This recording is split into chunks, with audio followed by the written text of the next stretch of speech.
제가 학창 시절에 많이 들었던 귀가 따갑도록 정말 딱지가 않도록 들었던 말이 있습니다. 그게 무엇이냐면 공부를 잘하려면 예습과 복습을 잘해야 한다라는 말이었습니다. 저는 공부에 전혀 관심이 없었기 때문에 예습과 복습에도 관심이 없었고 그 말이 마음에 와닿지도 않았습니다. 배우지도 않은 걸 어떻게 예습하고 배워서도 잘 모르는 걸 뭘 어떻게 복습하냐라는 생각을 가지고 있었습니다. 그런데 가만히 지금 생각해 보면 공부를 잘하기 위해서는 예습과 복습밖에는 방법이 없는 것 같습니다. 그게 정도입니다. 공부를 잘하려면 두 가지를 잘해야 됩니다. 예습하고 복습입니다. 그런데 신앙생활을 잘하기 위해서는 공부를 잘하는 것보다 쉽습니다. 공부는 두 가지를 잘해야 되지만 신앙생활을 잘하기 위해서는 한 가지만 잘하면 됩니다. 복습입니다.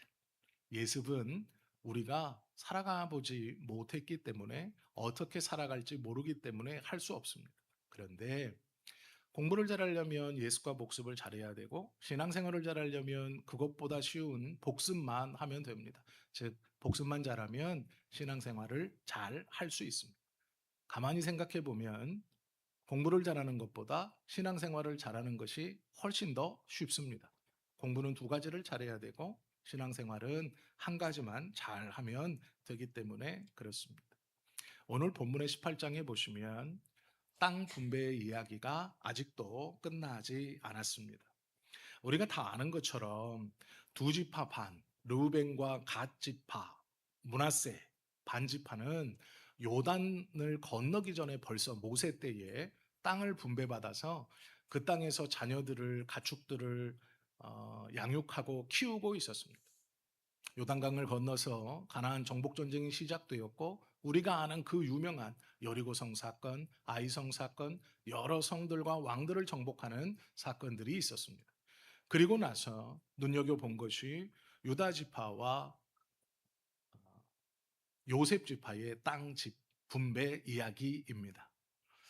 요셉 지파는 우리가 지난 시간에 보았던 것처럼 특권을 누리고 있었지만 그 안에서 하나님의 은혜를 제대로 발견하지 못했습니다. 특권 가운데 있었지만 그것이 곧 교만으로 비춰져 삶을 어그러뜨렸습니다. 그런데 오늘 18장 나머지 7지파에게 땅을 분배하면서 배경이 바뀝니다. 야곱 지파, 이 야곱 지파라고 말하는 이 요셉 지파에게 땅을 분배했을 때의 지역은 우리가 성경에서 보시는 대로 길갈입니다. 길갈에서 여호수아가 땅을 잘 분배하다가 요셉 지파의 교만함으로 너희가 어찌하여 우리를 다른 지파와 똑같이 대접하느냐 우리에게 한 지파의 목만을 주느냐라는 말로 여호수아를 곤란하게 합니다. 그때 여호수아가 이 요셉 지파를 달랩니다. 너희 주변에는 좋은 산지들이 있으니 그 산지들을 개간하고 정복해서 너희의 땅으로 삼으라. 그러면 될 것이다. 라고 말합니다. 그러나 그때 요셉 지파가 그 두 산지에는 철병거가 있기 때문에 우리가 왜 전쟁을 내서 그 땅을 정복해야 하느냐라고 되묻습니다. 그리고 요셉 지파의 땅 분배를 그렇게 마치고 오늘 18장에 보면 7지파에게 땅을 분배하는데 배경이 실로라는 곳으로 옮겨집니다. 길갈에서 땅을 분배하던 여호수아가 뜬금없이 자신의 회막을 다 걷어서 장막을 다 걷어서 실로라는 곳까지 이동해 옵니다. 그리고 그곳에서 나머지 7지파의 땅 분배를 시작합니다. 본문을 잘 보시면 1절에 이스라엘 자손의 온 회중이 실로에 모여서 거기에 회막을 세웠으며 라고 말씀합니다. 이게 복습입니다. 무슨 말이냐면 길갈에서 땅을 분배하다가 요셉 지파의 불만으로 이제 불평과 불만의 바이러스가 이스라엘 나머지 지파들에게 퍼지기 시작했습니다. 여호수아는 과감히 짐을 쌉니다. 장소를 옮깁니다. 떠나야 되겠다라고 말합니다. 그래서 길갈에서 회막을 세워도 됩니다. 그러나 그렇게 하지 않습니다. 장소를 바꿉니다. 요셉 지파에 불평이 있었던 곳, 이스라엘 백성들이 요셉 지파의 뒤에서 수군대면서 저 강인한 요셉 지파도, 저 막강한 요셉 지파도 철병거 앞에서 어쩔 수 없다라고 포기했던 선언이 이루어졌던 곳을 떠나, 즉 자기 마음을 요동케 하고 내 마음에 불평과 불만을 쌓이게 하고 내가 하나님의 뜻을 보지 못하고 하나님의 뜻과 사람의 뜻이 충돌했던 그 자리, 그 길갈, 그곳에서 떠나 새로운 땅으로 갑니다. 그것이 실로입니다. 그런데 그 실로에서 먼저 한 일이 있습니다. 그것은 회막을 세우는 것입니다. 하나님의 임재의 상징인 회막을 세우고 그 회막 앞에 여호수아가 앉아서 나머지 7지파를 불러들여 땅을 분배합니다. 잘 생각해 보시고 상상해 보시면 됩니다. 여호수아의 뒤로 하나님의 임재의 상징인 회막이 있습니다. 그리고 그 앞에 여호수아가 서서 나머지 7지파의 대표들에게 땅을 분배하려고 모이라라고 말하고 있습니다. 7지파의 대표들과 7지파들은 여호수아에게 모여들면서 여호수아 등 뒤로 보이는 하나님의 임재의 상징인 회막을 눈으로 보면서 여호수아에게 가까이 모여들고 있습니다. 그리고 나서 땅을 분배하는 것이 십발장의 출발입니다. 왜 이럴까? 여호수아가 왜 이렇게 행할까? 길갈에서도 요단을 건너오면서 전쟁을 승리케 하시고 지금까지 인도해 주신 하나님 앞에 돌을 쌓아 들고 와서 그 길갈에 비석을 세웠습니다. 돌탑을 쌓아놓고 너희의 후손들이 이 돌비가 무슨 뜻입니까? 그러면 하나님께서 우리를 이렇게 인도하셨다라고 증거하는 높은 탑이 있는 곳입니다. 여호수아의 뒤로 그 탑이 있었을 것입니다. 하나님께서 여기까지 인도하셨다라는 증거인 탑을 보면서 그들은 땅 분배를 받았습니다. 그러나 요셉 지파는 불평했습니다. 그것을 눈으로 보고 여호수아의 등 뒤로 그것을 놓고도 한 사람은 하나님의 큰 그림과 계획을 노래하면서 그 땅을 나에게 주십시오 라고 말했고, 한 지파는 왜 내가 전쟁을 하고 피를 흘리며 그 땅을 정복해야 됩니까? 라고 불평했습니다.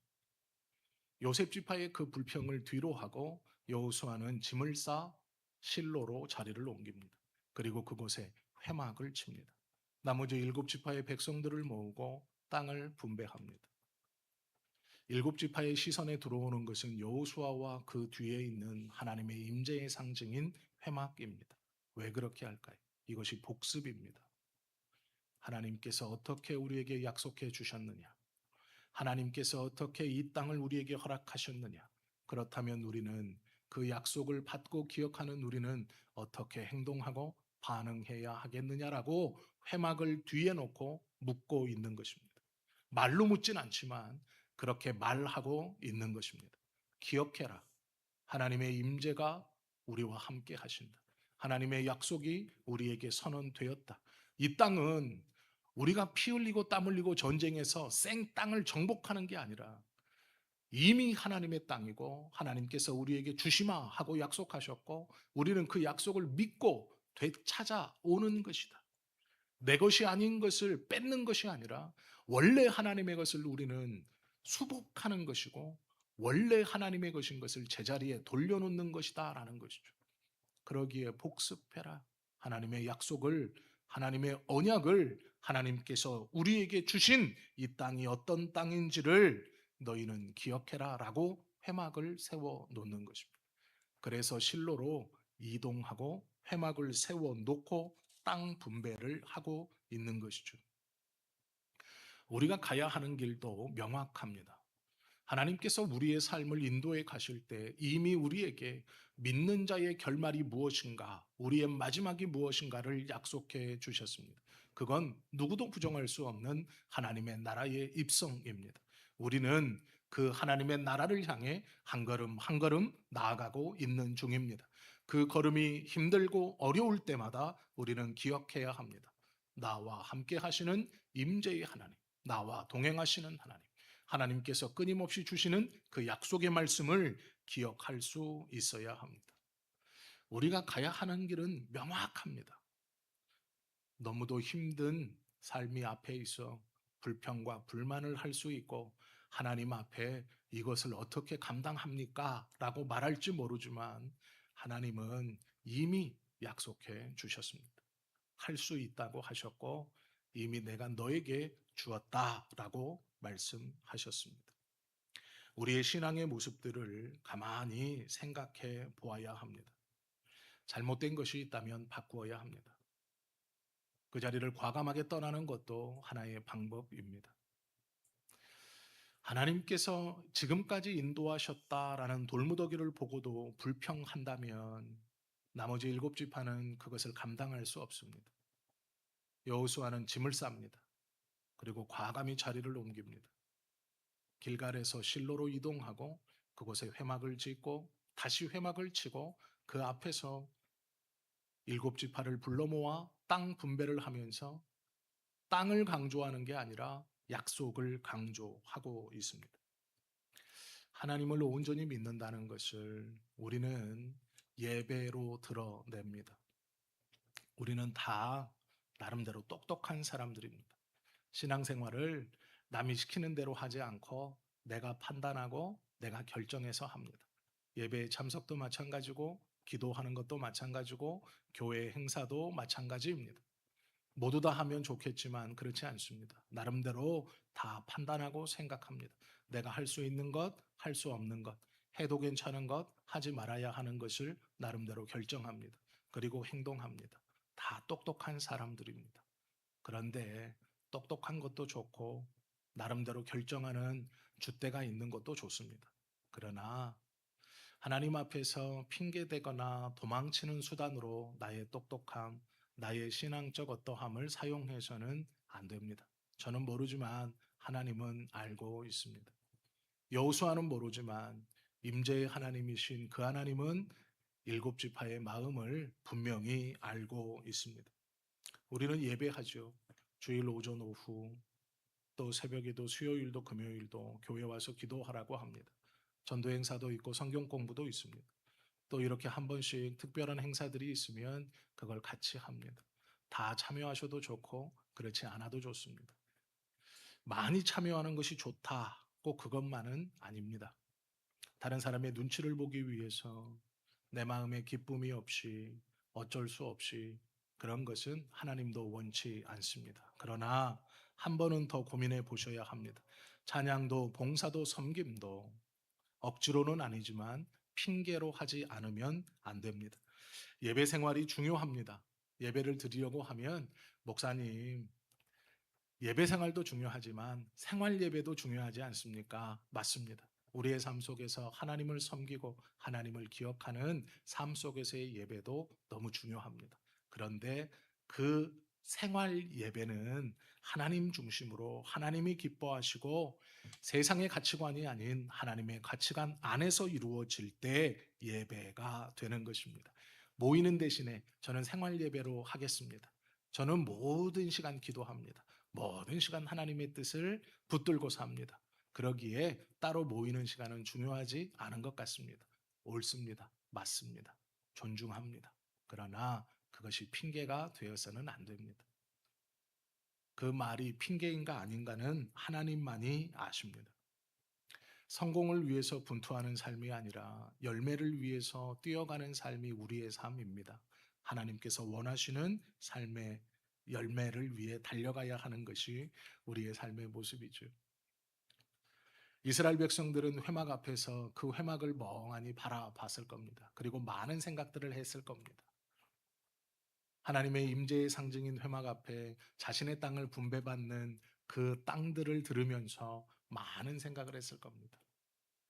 이미 그 땅에 누가 살고 있는지도 알고 있고 그 땅의 병력의 중함과 가벼움도 이미 알고 있습니다. 그 이방인들이 어떤 무기를 준비하고 있는지도 이미 대충 다 파악하고 있습니다. 이제는 서로 전쟁의 이골이 났습니다. 지금 이 18장에 있는 이스라엘 백성들은 갓 광야에서 요단강을 건너온 사람들이 아닙니다. 여리고성을 앞에 두고 어떻게 해야 될지 쩔쩔매던 그런 사람들이 아닙니다. 이미 혈기왕성했던 여호수아가 나이가 많이 들어 이제 여호수아가 직접 전쟁을 할 수 없을 만큼 시간이 많이 흘렀습니다. 막아내는 이방 민족도 베테랑이 되었고 공격해 들어가는 이스라엘 백성들도 전쟁에 이골란 사람들이 되었습니다. 이제는 저들의 전투력이 얼마인지 무기가 얼마인지 다 알고 있습니다. 땅의 이름만 들으면 대충 그곳에 사는 민족이 누군지 얼마만한 군사력을 갖고 있는지 이미 서로 이골이 났습니다. 이쪽도 이스라엘이 얼마만한 전투력을 가지고 있는지 알게 되었고 이스라엘도 저쪽이 얼마만큼 강한 이방인인지를 이미 다 알고 있습니다. 땅의 분배를 들으며 그 구역을 들으며 자신의 눈앞에 하나님의 임재의 상징인 회막이 펼쳐져 있습니다. 여호수아는 아마 지파를 부르고 땅의 이름들을 불러주면서 성막을 한 번씩 돌아봤을 것입니다. 왜요? 기억하라라는 것이죠. 저는 방언을 잘 기도하지 않습니다. 못하는 건 아닌데요. 기도하지 않습니다. 저는 성결교회 출신이라서 어렸을 때부터 수련회 따라가면 금식도 했습니다. 성결교회는 아이들까지도 금식을 시킵니다. 그래서 금식하면서 하나님 앞에 기도했습니다. 하늘산 기도원에 갔을 때 그 강사 목사님의 말씀도 아직 기억납니다. 지나가는 개도 받는 방언을 왜 못 받느냐라고 꾸중하셨습니다. 그때는 그랬어요. 그 강사 목사님께서 지나가는 개도 받는 방언 그거 못해서 방언 달라고 기도한다라고 쯧쯧쯧 하셨어요. 제가 기억합니다. 처자실 금식기도원에 갔을 때도 이 방언에 대한 기도로 강남금식기도원에서도 방언으로 기도해야 하나님이 들으신다라고 여러 번 강조하셨어요. 그래서 열심히 방언으로 기도했습니다. 하다 보니 방언도 늘고 발전도 하더라고요. 그것이 내심 뿌듯했고 자랑스러웠습니다. 그런데 어느 날 이런 생각이 드는 겁니다. 너는 나한테 기도하는데 무엇을 기도하는지 다 알아듣고 하느냐? 너는 다 알고 하느냐? 제가 대답했어요, 속으로. 느낌은 있습니다. 무엇을 기도하는 것인가에 대한 느낌은 있습니다. 정확하진 않지만 지금 내가 무엇을 기도하고 나는 느낌을 가지고 있습니다, 하나님. 근데 또 제 마음에 그런 생각이 드는 겁니다. 느낌이 아니라 정확히 알고 있는 한국말로 기도해라. 그때 알았어요. 아, 그러면 되지. 느낌으로 기도하는 게 아니라 정확히 인지하고 알고 있는 한국말로 또박또박 기도하면 내가 무엇을 기도하는지 느낌이 아니라 내가 더 잘 알고 나도 알고 하나님도 방언만 알아들으시는 분이 아니라 한국어도 잘 알아들으실 것이니 서로 의사소통이 잘 되지 않겠냐. 그 생각이 든 후부터는 방언으로 기도하기를 좋아하지 않습니다. 한국말로 또박또박 기도하는 것을 좋아하고 그것이 더 유익하다라고 생각합니다. 방언을 할 수 있다, 할 수 없다의 문제가 아니고요. 방언을 왜 하는가입니다. 하나님 앞에 나의 어떠함을 아뢰기 위해서 방언을 하는 것, 설사 그것이 보여지거나 자기 자신의 뿌듯함이나 누군가에게 내 기도를 듣지 못하게 하기 위해서라는 것? 아니요. 누군가가 내 기도를 듣지 못하게 하려면 그 사람 없을 때 와서 기도하십시오. 그 사람 없는 곳에서 기도하십시오. 아무도 없는 곳에서 골방에서 기도하셔도 하나님은 또렷하게 들으세요. 아무리 작은 음성으로 기도해도 하나님은 또렷하게 들으세요. 방언으로 왜 기도하십니까? 누가 중심입니까? 하나님께서 못 알아들었어요? 하나님이 방언을 제1 모국어로 사용하시고 한국어는 제2 외국어라서요? 아니지요. 이스라엘 백성들이 복습해야 되는 것은 그것입니다. 무엇을 보고 있는가? 병거를 보고 있는가? 하나님의 약속을 보고 있는가? 내가 지금 저 철병거 그 땅이 척박합니다 말하는 이유가 하나님의 약속을 신뢰하지 못해서인가? 저 철병거가 무섭기 때문인가? 라는 것들을 명확하게 볼 수 있어야 합니다. 여호수아는 말합니다. 언제까지 너희가 지체할 것이냐? 하나님의 임재의 상징인 회막을 앞에 두고도 그들은 지체합니다. 땅 분배는 끝났습니다, 이미. 그런데 전쟁을 하러 나가질 않습니다. 자기들이 있는 그곳에서 지금 더 좋은 땅, 더 편한 땅, 더 기름진 땅을 좌우로 찾고 있습니다. 이미 땅을 분배받았는데 전쟁하러 가지 않고 머뭇머뭇댑니다. 여호수아가 말합니다. 언제까지 지체하겠느냐? 갈 듯 말 듯 하겠느냐? 왜요? 회막을 보면 가야 할 것 같고 그 사람들을 보면 가면 분명히 피해가 클 것 같고 어떻게 하지? 라는 것이죠. 우리의 신앙생활의 대부분의 모습이 그렇습니다. 하나님 앞에 전적으로 헌신해서 살면 삶에서 손해보는 것이 너무나 많을 것 같고 하나님 앞에 전적으로 사는 것이 믿는 자의 삶은 분명한데 하나님의 은혜를 붙들고 약속의 말씀을 내가 받기 위해서 나에게 정해져 있는 하나님의 나라에 들어가기 위해서 내가 어떻게 살기를 원하시는가는 분명히 알고 있는데 그렇게 살면 손해보는 게 너무 많은 것 같죠. 나에게서 떨어져 나갈 것이 너무 많은 것 같죠. 그것이 머뭇머뭇거리는 것입니다. 18장 1절은 이 분배를 시작하면서 이미 이 땅이 어떻게 되었는지 선언합니다. 이스라엘 자손의 온 회중이 실로에 모여서 거기에 회막을 세웠으며 그 땅은 그들 앞에서 돌아와 정복되었더라. 이미 정복된 땅이라고 말합니다. 선언합니다. 이미 정복되었더라. 전쟁은 끝났습니다. 이미 승리의 선언은 이루어졌습니다. 그런데 겁납니다. 두렵습니다. 정확히 말하면 손해가 무섭죠. 정확히 말하면 나에게서 떨어져 나갈 것이 두렵죠. 그러니 3절에 왜 지체하느냐? 어느 때까지 지체하겠느냐라고 말합니다. 헬리나 오웬이 자신의 책에서 이런 예화를 든 적이 있습니다. 이 공중 그네를 타는 두 사람의 이야기입니다. 한 사람이 공중 그네의 다리를 딱 꼬고 있고 굳센 팔로 여인을 딱 잡고 있습니다. 그리고 왔다 갔다 합니다. 아마 서커스 같은 데서 보셨죠? 그러다가 어느 순간이 되면 손을 탁 놓고 이 가운데 있는 사람을 확 던져버립니다. 그러면 이 사람은 공중으로 붕 날아오릅니다. 그때 아래에서 구경하던 사람들은 환호성을 칩니다. 와! 그런데 어떻게 그렇게 나를 수 있습니까? 그 끝에 누가 있습니까? 그 끝에 떨어지지 않게 자신의 손을 잡아주는 다른 사람이 쑥 와서 자신의 팔을 꽉 잡아줍니다. 그리고 붕 다른 그 사람을 꽉 잡아서 안전한 자리로 이동시켜줍니다. 그것을 보고 우리는 박수를 치죠. 헨리 나우엔이 그렇게 말했어요. 하나님은 우리가 날기를 원하신다. 그래서 우리의 손을 꽉 붙잡는다. 박수갈채를 받는 것은 공중을 고개 하는 사람이지만 붙잡아주는 사람이 더 중요하다. 주님은 우리를 붙잡아주는 분이시다. 우리는 그분의 붙잡음의 약속을 믿고 하늘을 날아야 한다. 이렇게 써놨어요. 얼마나 놀라운 이야기입니까? 박수갈채를 받게 하고 하늘을 날게 하는 거예요. 그런데 날 수 있는 이유를 나를 잡아주시는 주님이 분명히 나를 떨어지지 않게 잡아주실 것이기 때문에 그것을 믿을 때 날 수 있다라는 거예요.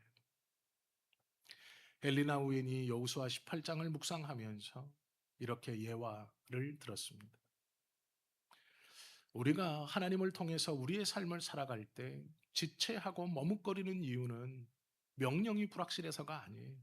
하나님의 말씀은 분명합니다. 어떻게 살아야 하는가, 어떤 믿음으로 나아가야 하는가는 분명해요.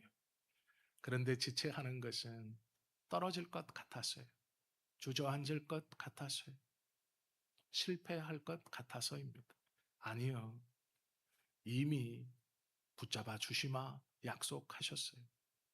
괜찮다, 할 수 있다 하셨어요. 그 약속을 믿느냐? 아니면 나에게 떨어져 나갈 것을 보느냐의 차이입니다. 임재만 있고 약속의 이행이 없을 때는 신비주의 기독교로 갑니다. 은혜만 체험하고 하나님 그리고 행함이 없으면 그건 신비주의 기독교예요.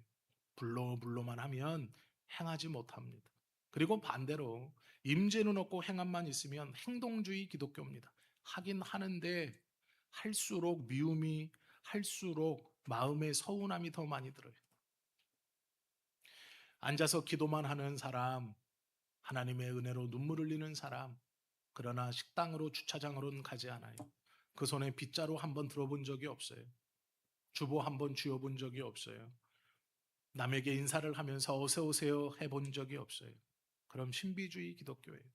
마음은 언제나 하나님의 인도로 감사하고 감격할지 모르지만 반쪽짜리 신앙생활입니다.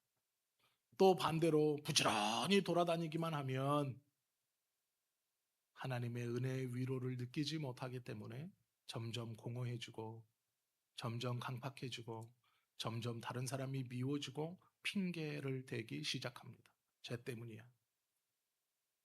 이것이 임재 없이 행동만 하는 사람의 모습이에요.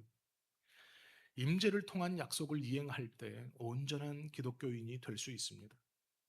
하나님의 약속을 믿고 행동할 때 그의 행동이 온전해져요. 약속을 붙들지 못하고 행동하면 자신의 힘을 쓰는 헛걸음이 됩니다. 그러나 약속을 믿고 움직이면 하나님께서 함께 해 주시는 거예요. 조금 다른 얘기지만 결혼 얘기를 좀 하려고 해요. 요즘에는 청년들이 결혼하지 않습니다. 이유는 여러 가지. 살기가 어렵습니다. 돈이 없습니다. 그런데 저는 좀 그렇지만 저희 윗세대의 어른들도 돈은 없었어요. 다 가난했습니다. 저희 부모님 결혼 사진을 보면 예식장이 아니고요. 무슨 회관에서 했어요. 동네에 하나 있는 회관이에요. 그곳에서 주례도 초등학교 교장 선생님 모셔다 놓고 하는 거예요. 그 시대엔 다 돈이 없었어요. 그런데 결혼을 했어요. 왜요? 약속 때문입니다. 내가 지금은 아무것도 없지만 약속할게. 내가 널 행복하게 해줄게. 그리고 그 약속을 지키기 위해서 노력했어요.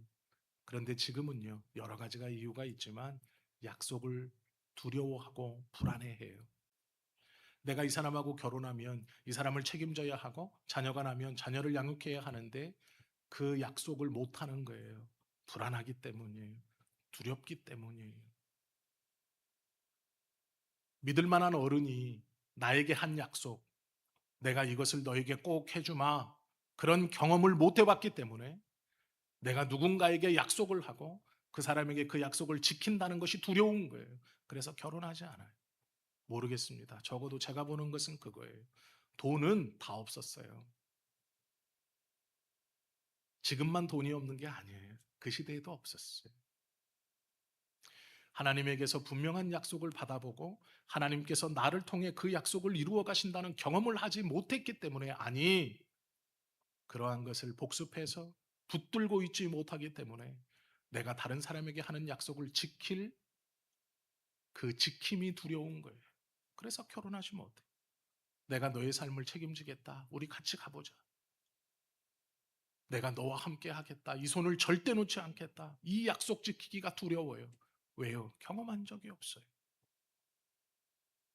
좋은 부모가 나에게 한 약속을 지킨 것을 내가 경험해 본 적이 없고, 믿음직한 어른이 나에게 삶에서 큰 약속한 것을 그가 어려운 가운데 지켜서 나에게 그 약속을 지켜본 경험이 없고, 심지어는 하나님의 말씀이 나의 삶을 통해 이루어졌다는 것을 되새겨 본 적이 없기에 불안한 거예요. 두려운 거예요. 그러니까 약속하지 못해요. 내가 기도해 줄게. 내가 함께 해 줄게. 그게 두렵죠. 자신이 한 약속을 자신이 지킬 자신이 없어요. 왜요? 누군가 나에게 한 약속을 끝까지 지켜 나에게 그 약속을 지켜낸 경험이 없어요. 심지어는 하나님의 말씀도 그래요. 이것이 우리의 모습이에요. 하나님의 약속은 이미 우리에게 주어져 있습니다.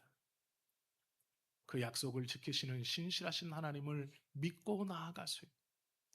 여호수아가 실로에서 회막을 치고 일곱 지파에게 땅을 분배하는 것은 여호수아의 안타까움이에요. 얼마나 안타까우면 길가를 떠나겠어요. 장소를 떠난다고 뭐가 달라지는데요. 그런데 떠나요. 왜요? 지푸라기라도 그 조그만 불평과 불만이라는 것은 하나라도 남아있지 않게, 자, 짐 싸자, 우리가 가자, 이동하면서 실로에서 제일 먼저 회막부터 치자. 하나님의 임재를 기억하자. 너희는 다른 것 보지 마라. 이 하나님의 임재만을 봐라. 그리고 이 땅은 이미 정복되었다. 약속을 상기시켜주고 땅을 분배합니다. 그리고 말해요. 어느 때까지 지체하겠느냐. 약속을 받아라. 붙들어라.